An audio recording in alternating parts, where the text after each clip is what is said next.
Hi, I'm Graham and welcome back to Man vs Film. It is the end of April and it's time to show off what Blu-rays I've picked up this month. Now, this month also happens to be where my birthday is, so I tend to get a little bit more Blu-rays than I do any other months, and I'm more than happy about that fact.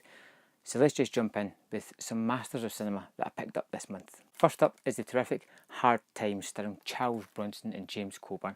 I love this movie and didn't think I would see it in the Masters of Cinema collection, but I'm so very happy that it's made it into it. The only other Masters of Cinema movie that I picked up this month is a very special one because it is number 15 of the series and it is Make Way for Tomorrow. Now, I have been after this one for the longest while. It's out of print, you can't get it, but thankfully, due to one fantastic guy, Luke from Razor Wire Reviews, he hooked me up with somebody who happened to be selling his copy of it. So I have now got to the stage where, apart from new releases, I have fulfilled my Masters of Cinema collection. It is all done and up to date. It's such a momentous occasion. I don't know where I'm going to go from here or what new series I'm going to start or whatever. Just I'm kind of lost now. Also, when I was buying that Make Way for Tomorrow, the guy I bought it off was also selling Cat o' Nine Tails, and I'm quite happy to have a little Italian giallo in my collection. It's not a genre that I'm familiar with, but I'm trying to get into more of it. Also in April, I finally got to see The Handmaiden. Now, I've been wanting to see that for the longest time. I'm a huge Chan Wook Park fan, yet there's still some movies that I haven't saw of his. One of them happens to be I'm a Cyborg, but that's okay.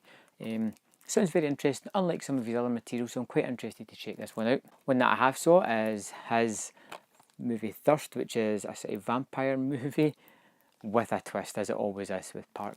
Lady Vengeance, the only one of the Vengeance trilogy that I haven't seen as well, but I have it now. I have no excuses for not seeing it. And lastly, from the Chan Wook Park collection, one that I don't know why I didn't have it in my collection because I love it. I think it's a terrific movie. It's one that I've seen a couple of times and it just sticks with you. And that is Old Boy. And if you haven't seen Old Boy, don't look into anything about it. Just stick it on and be blown away. I do love a bit of Takeshi Miike, and I picked up Yakuza Apocalypse. I'm sure this thing will be absolutely mental, as most of his movies can be, and thankfully I'm quite happy for that. Also, what I picked up this month was the Mission Impossible 1 to 4 box set. I have part 5. I managed to pick this up. It was used off a website for $5, but it happened to come sealed, and you sometimes feel like you've won something terrific when you get that. You order a used Blu-ray and it comes in sealed, and it is fantastic.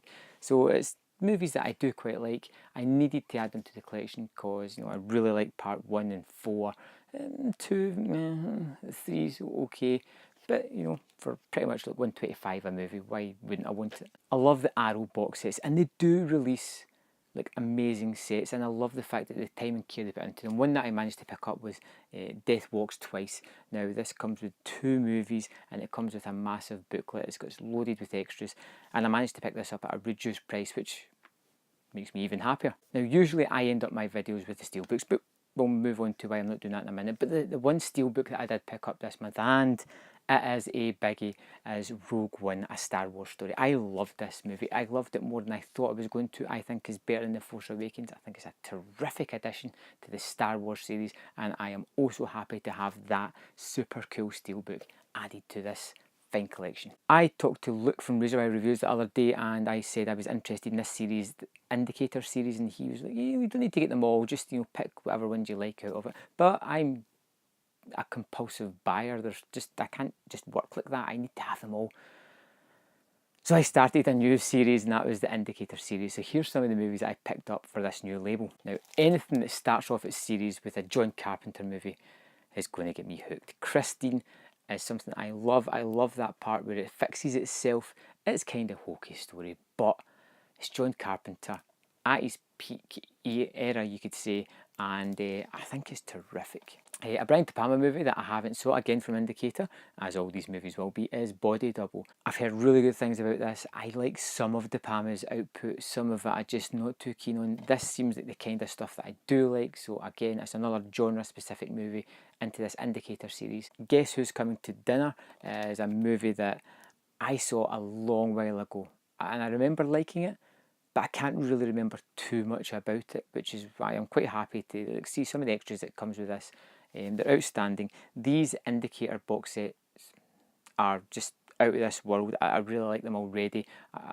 You know, just looking at the special features, looking at one of the booklets that was inside one of it, and they've all got that. They're kind of limited edition copies, which again in the collector kind of triggers something in your compulsive brain that just goes, get them all, get them all. Another Sidney Poitier one that I haven't seen is To Sir with Love. I don't know much about this one. I don't really care. It's got numbered, which means I have to buy, but I'm sure I'm going to enjoy this one. Again, the extras on this are just outstanding and make it worthwhile buying these kind of things. One that I haven't seen, but I have heard a lot of people talking about from this collection is a sort of unknown classic, is 10 Rillington Place.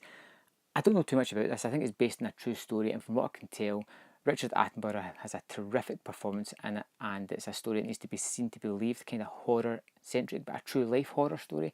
I'm really interested about checking this one out. This would probably be the first one that I watch out of the series. Happy Birthday to Me. Again, I don't know much about it. I love horror movies. This one looks particularly nasty. 6 of the most bizarre murders you'll ever see. Sold. I'm in. Just make them look cool. Vampires.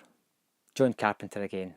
I like vampires. I can see its faults, but I still do really like it. I like the actors that are in it. I like Thomas Ian Griffith in some things as well, and he's the sort of bad vampire in this, and I like it. I just like some of the neat touches about it. And of course, his remake of Assault on Precinct 13, which is Ghosts of Mars. This is back in the days when Ice Cube was just sort of getting into movies, and Jason Statham had hair, which is terrifying in its own right. Kind of like Ghosts of Mars, aspects of it. It's not a great movie by any shot. It's not one of Carpenter's best. The Rock soundtrack kind of grates on me a little bit. There's bits I do like, but I'm still happy to add it to collection. So, like I said, I'm kind of hooked on the Indicator series. They've got a Sinbad collection coming out soon that I can't wait to get my hands on. That's the one that kind of kick-started me into this series, and you'll be seeing a lot more of them as I pick them up over the next couple of months. Thanks for watching. If you happen to see any good Blu-ray deals, let me know in the comment box below, on Twitter, wherever, and I'll probably pick them up. And I'll see you next time on Man vs. Film.